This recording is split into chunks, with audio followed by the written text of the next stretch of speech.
Now that the workshop is pretty much all done, at least all insulated and warm, it's time to build a pottery studio for my wife. After building the stairs a couple of months ago, we're left with this partially closed off area over here, and we thought it would be just about the right size for a pottery studio. Compared to the shop build, this small space should be pretty simple to enclose and insulate. The little room is currently being used as a craft area, and also as a packaging area for our Etsy shipments. So we have a little bit of stuff to move before I can start pulling the boards off the walls.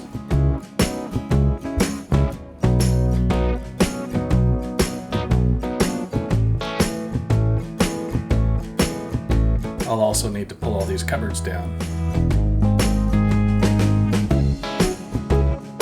Now that it's empty, I can take these old boards off the walls. These are part of the old horse stalls that used to be in the barn.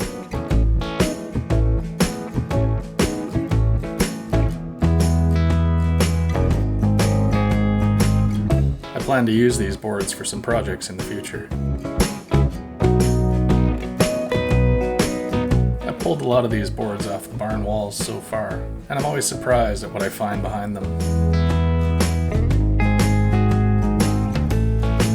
It looks like this area has leaked in the past, and some of the wood is quite rotten, and it also looks like the rats have been piling up the wood into nice little comfy beds.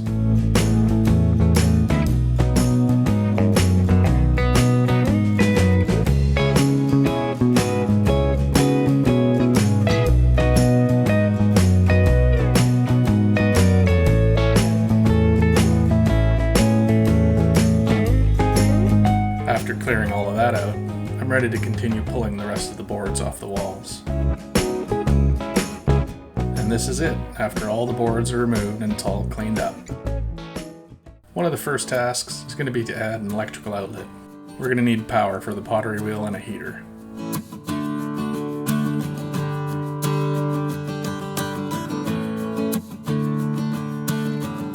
Some of the rotted wood needed to be replaced.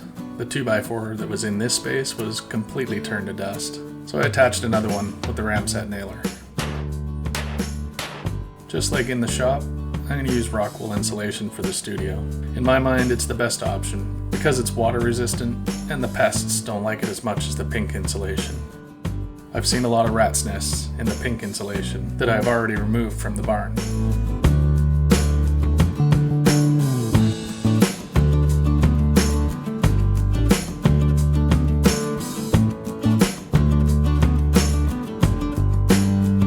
The outside wall will have some 6mm poly as a vapor barrier, and with that on, the exterior wall is now complete.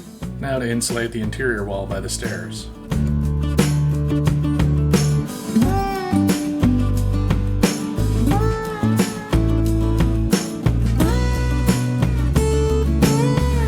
Because the price is right, I'm using the same paneling that I used in the workshop. Some of this stuff is pretty warped because it's so thin, but once you staple it on the wall, the warps are pretty much all flattened out.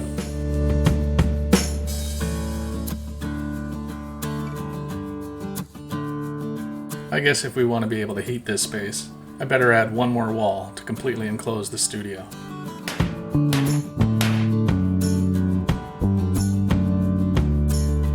And I'll also add a door in this wall so we can get in and out whenever we want.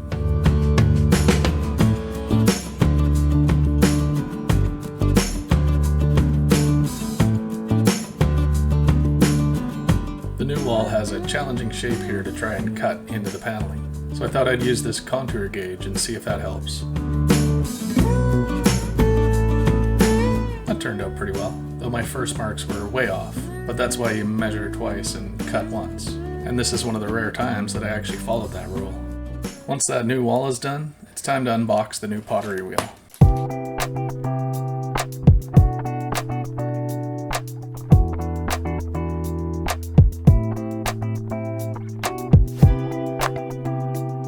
I don't have much experience in pottery. You could say I have no experience at all with pottery, but I know machinery fairly well and I can see that this is really well put together. I may have to ask my wife really nicely for some pottery lessons. I finished off all the odds and ends in the new studio.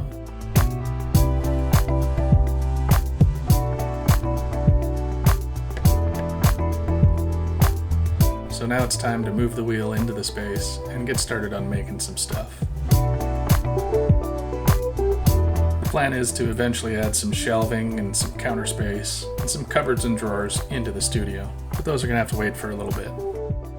For now, it's just good to have an enclosed and heated space to work on the wheel. This build was a lot like the workshop. Click here to see how the workshop was built.